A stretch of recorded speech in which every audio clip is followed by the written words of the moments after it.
조선의 수많은 왕들 중에서요, 오늘 우리가 만나볼 왕은 정말 그 누구보다 거대한 잠재력을 가졌지만 또 그 누구보다 비극적인 결말로 생을 마감한 인물입니다. 역사상 가장 완벽하게 준비되었지만 마치 연기처럼 사라져버린 한 천재 군주. 그 이야기 속으로 지금부터 함께 들어가 보시죠. 29년. 이게 무슨 숫자냐면요. 바로 그가 세자, 그러니까 다음 왕으로 준비했던 기간입니다. 조선 역사를 통틀어 이렇게 오랫동안 왕이 되기 위해 훈련받은 사람은 없었어요. 그야말로 위대한 군주가 되기 위한 모든 코스를 완벽하게 마스터한 인물이었던 거죠.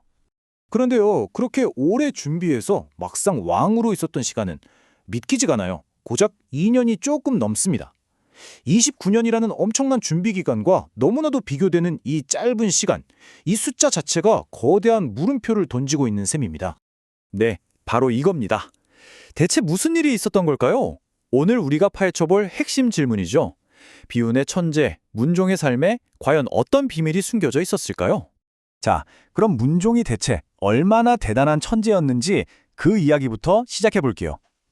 그 기나긴 29년의 준비 기간 중에 마지막 8년은요, 몸이 아팠던 아버지 세종대왕을 대신해서 사실상 국정 운영을 다 도맡아 했습니다. 이걸 대리청정이라고 하죠. 그러니까 왕이 되기 전부터 이미 왕이나 다름없었던 거예요. 문종이라는 인물을 가장 잘 표현하는 단어를 하나 꼽으려면 저는 엔지니어 군주라고 하고 싶어요. 그냥 책상에 앉아서 옛 성현들의 말씀이나 읽던 그런 왕이 아니었다는 거죠. 눈앞의 문제를 데이터로 분석하고 그걸 기술적인 혁신으로 풀어내는 아주 실용적인 두뇌를 가진 천재였습니다. 그의 천재성을 보여주는 가장 대표적인 예가 바로 이겁니다. 옛날에는 비가 얼마나 왔는지 어떻게 쟀을까요? 그냥 땅이 얼마나 젖었나 이런 식으로 대충 짐작했거든요. 당연히 정확할 리가 없죠. 근데 문종의 아이디어는 진짜 단순하면서도 기가 막혔습니다. 전국에 똑같이 생긴 쇠그릇을 놓고 거기에 빗물을 직접 받아서 자로 재면 되잖아? 이 생각 하나가 세계 최초의 표준화된 강우량 측정 시스템, 바로 치구기를 탄생시킨 겁니다. 자, 그런데 문종이 이런 과학자적인 면모만 있었던 게 아닙니다. 그는 국가의 안보, 국방에 엄청난 관심을 가진 뛰어난 전략가이기도 했어요. 그리고 그 관심은 곧바로 조선의 군사 기술을 몇 단계나 업그레이드 시키는 결과로 이어졌죠. 이게 바로 그 유명한 문종하차인데요. 한번 상상해 보세요. 한 번에 로켓 화살 100발이 불을 뿜으면서 날아가는 거예요. 당시로서는 정말 공상과학 영화에나 나올 법한 말도 안 되는 파괴력을 가진 무기였습니다.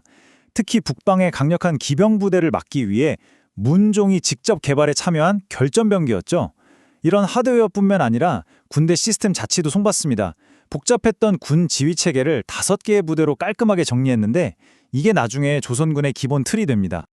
자, 그런데 여기서부터 이야기가 정말 비극적으로 흘러갑니다.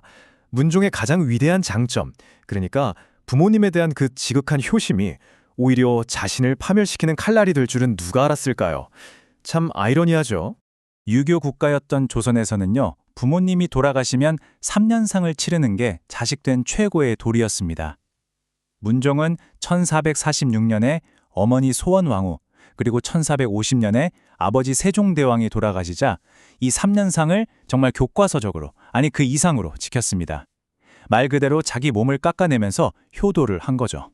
이 표를 보시면 그 과정이 얼마나 끔찍했는지 알 수 있어요. 일단 고기를 입에 대지 않습니다. 오로지 죽만 먹어요. 이러니 당연히 극심한 영양실조에 걸리고 몸의 면역체계가 그냥 무너져 내리는 겁니다. 또 매일같이 정해진 시간에 목 놓아 우는 곡을 하느라 기력은 기력대로 다 빠졌죠. 신하들의 제발 좀 쉬시라고, 옥체를 보존하시라고 애원해도 전혀 듣지 않았습니다. 최고의 미덕을 실천하는 행위가 역설적으로 그의 몸을 완전히 무방비 상태로 만들어 버린 거예요. 결국 그를 쓰러뜨린 직접적인 원인은 바로 이 등창이었습니다. 이게 뭐냐면 등에 난 아주 크고 심한 종기예요. 지금이야 항생제 맞고 치료하면 되지만 그 당시 특히 문종처럼 몸의 방어 시스템이 완전히 망가진 상태에서는 온몸으로 균이 퍼지는 폐혈증으로 이어지는 그냥 사형 선고나 다름없는 병이었습니다. 자, 이제 문종의 마지막 날들로 가보겠습니다. 그런데 기록을 자세히 들여다보면 이게 과연 단순한 병사가 맞을까 하는 의심이 들기 시작합니다. 마치 의료과실과 정치적 음모가 뒤섞인 한 편의 추리소설처럼 말이죠. 그의 마지막 2주간의 기록을 한번 보세요. 진짜 이상합니다.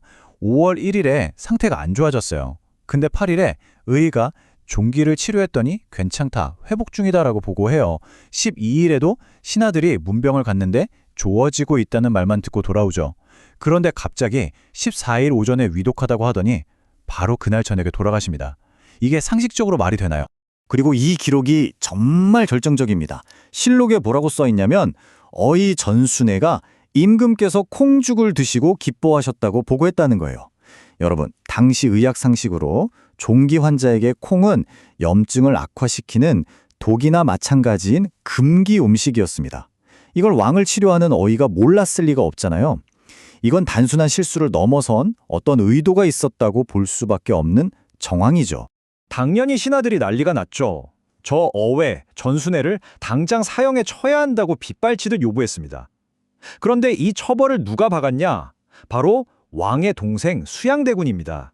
당시 대군은 왕의 정식아들이라는 신분으로 엄청난 권위를 가진 존재였거든요. 그 수양대군이 전순애를 그냥 가벼운 처벌만 받게 하고 풀어줬어요.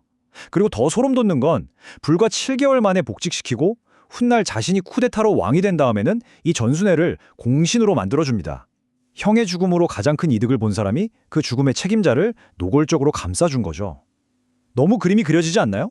문정이 이렇게 갑자기 세상을 떠나면서 조선은 그야말로 거대한 권력의 공백 상태에 빠집니다. 그리고 그 모든 비극의 중심에는 아무런 보호막도 없이 홀로 남겨진 그의 어린 아들이 있었죠. 당시 11살이었던 어린 왕 단종의 상황이 얼마나 절망적이었는지 한번 보세요. 자신을 낳아준 어머니는 태어난 지 이틀 만에 돌아가셨죠. 당연히 힘이 되어줄 외가, 즉 외척 세력도 없었습니다. 모두가 존경하던 할아버지 세종과 할머니 소헌왕후도 이미 세상에 없었고요. 그런데 자기 곁에는 누가 있냐?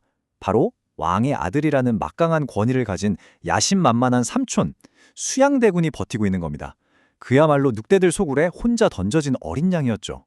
결과는 우리가 아는 그 역사 그대로입니다. 피비린내 나는 쿠데타, 어린 조카의 죽음, 그리고 삼촌에 의한 왕위 찬탈. 문종이 평생을 바쳐 그토록 완벽하게 준비했던 왕위 계승 계획은 그렇게 산산조각 나고 말았습니다. 문종의 삶을 이렇게 쭉 돌아보면 참 뭐라 말하기 힘든 비극적인 아이러니가 느껴집니다. 그는 한 명의 아들로서 완벽한 효를 실천하기 위해 자기 자신을 불태웠습니다. 하지만 마지막 질문은 이겁니다. 한 개인의 도덕적 완벽함을 추구한 결과가 나라 전체의 분개와 피바람으로 이어졌다면 우리는 그 미덕을 어떻게 평가해야 할까요? 리더의 개인적 신념과 국가에 대한 궁극적인 책임 사이의 딜레마. 문종의 삶은 시대를 넘어 오늘을 사는 우리에게도 굉장히 무거운 질문을 던져주고 있습니다.